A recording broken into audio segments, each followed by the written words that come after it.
Assalamu alaikum rahmatullohi va barakatuhu. Урматтуу биздин баракчанын катталуучулары, бүгүнкү биздин коногубуз мутакаллим аялдар коомунун устазасы Согушбекова Мариям.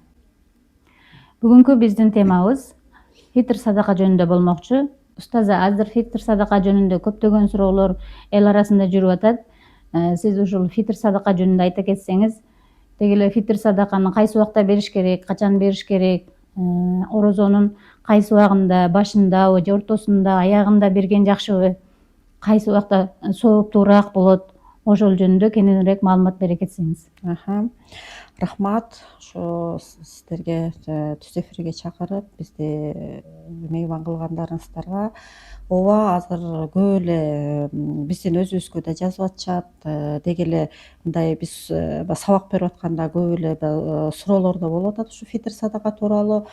Эми фитр садаканы бир аз түшүндүрө кетсек, баягы фитр өзү ифтарды билесиздер, ооз ачаар деген маанини берет эмеспи? Ошонун бузулган формасы фитр деп аталат. Мисалы, бул фитрдин негизги мааниси ошол орозону аман эсен кармап, ошол орозонун аягына чейин бүтүрүп, Аллахка шүгүр келтирүү максатында бул бериле турган садака. Негизи эле бул эле садака болбостон, бул жетим жесирлерге жана колунда жок бейбечараларга, ошолорду бир Рамазан айы бүткөндөн кийин баягы айт майрамдары келет эмеспи? Ошол айтакта булар да бир сүйүнүп, майрамдаш үчүн ушул фитр садакалары берилет. Анан жанагы баягы пайгамбарыбыздын сахабалары айтып кеткендей, пайгамбарыбыз мурун дейт, зекет аяты парз болуп түшө электе фитр садакасын бизди берүүбүзгө буйруган дейт. Кийин зекет аяты келгенден кийин биздин фитр садаканы берүүнү тыйган да жок, буйруган да жок. Сахабалар айтып атат, биз ошону улантып келатабыз. Эми ошондон бери ушул күнгө чейин ошол фитр садака берүү уланып келатат. Анан баягы Басрага барган сахаба дагы ошол өзүңөрдүн фитр садакаңардын кафараты кылып, орозоңордун кафараты кылып фитр садака бергиле деп буйруганда, ошол себептен ушул күнгө чейин алардын амалдары, пайгамбарыбыздын сүннөттөрү биздин убакыбызга чейин пайдаланып келатабыз. Эми бул тууралуу айта турган болсок, кайсы убакта берилет?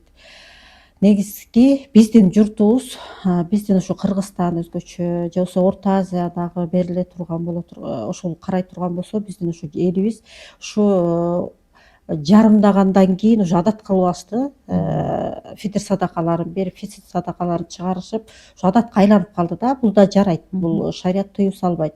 Бирок пайгамбарыбыздын убагында сахабалар, пайгамбарыбыз өзү сахабаларга айтып атканда, фитр садакасын берүү негизи айт намазга чейин берүүсүн каалаган да.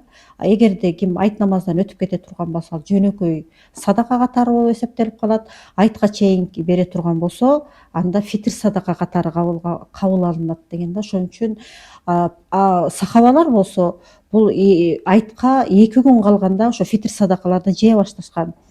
Анан 2 күн калганда жыйышып, башка элдерди да үндөгөн да, ошондо 2 күн калганда жыйып, же болбосо айтка чейин берүүлөрүн каалашкан. Эми бул фитр садакасын берүү, көрүп атасыздар, баягы кээ бир пайгамбарыбыз айткандай, аялдарга дагы, эркектерге дагы, эркин аялга дагы, кул аялга дагы, кул эркекке дагы, эркин эркекке дагы баардыгына фитр садаканы буйруду. Анан дагы бир суроо келет ушул фитр садака тууралуучу. Боюнда бар болсо, ошол боюндагы балага деле фитр садака чыгарып койсо болобу деген суроолор келип атат. Эми ошого жооп бере турган болсок, берсе ал жакшы болот. Анткени Куранда айткан, эгерде ким жакшылыкты ашыгыраак кылса, жакшы хайыр садакаларды, жакшы нерселерди ашыгыраак кылса, ал өзүнө жакшы деген Куран аяты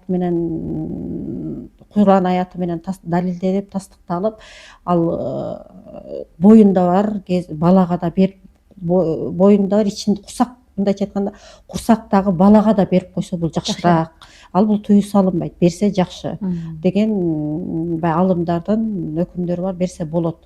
Бул ушундай суроолор да келип атат.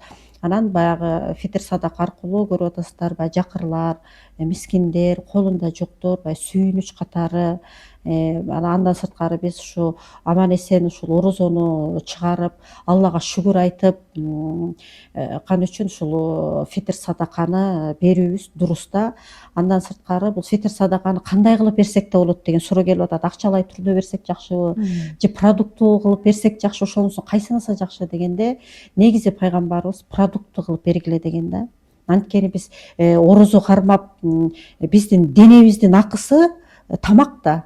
Ошо катары силер денеңердин акысы үчүн продукту катары берсеңер эң жакшы деген да. Тамак аш катары. Тамак аш катары, тамак аш берсе жакшыраак деген да. Баягы колунда жокторго болот тамак аш берип койсо жакшы. А бирок акчалай берем дегендер деле ал дагы жакшы. Ада өтөт, баары боло берет. Бирок пайгамбарыбыздын каалаганы тамак аш берилсе жакшы деген да. Тамак аш десе баягы бышырып сышырып эмес, баягы колунда оор болсо баягы май дегендей растительный масло деп коет эмеспи, же болбосо күрүч, шекер кылып, макарон кылып баягы алып барып.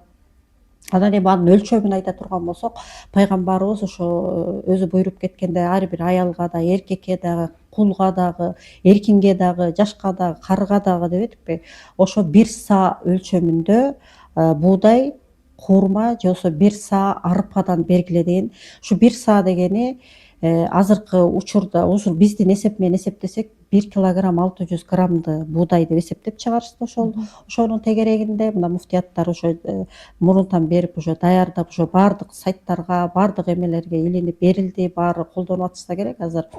Андан сырткары арпадан 3 килограмм 200 грамм деп эсептеп берилди. Ошонун тегерегинде фитир садаканы берсе болот. Рахмат.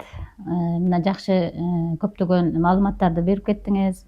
Урматтуу катталуучулар, сиздердин суроолоруңуздар болсо комментарийге жаздырып калтырыңыздар. Биздин устазыбыз жооп берет сиздерге. Сиздердин кармаган орозоңуздар кабыл болсун. Ассаламу алейкум ва рахматуллахи ва баракатух. Алейкум ассалам рахматуллахи ва баракатух.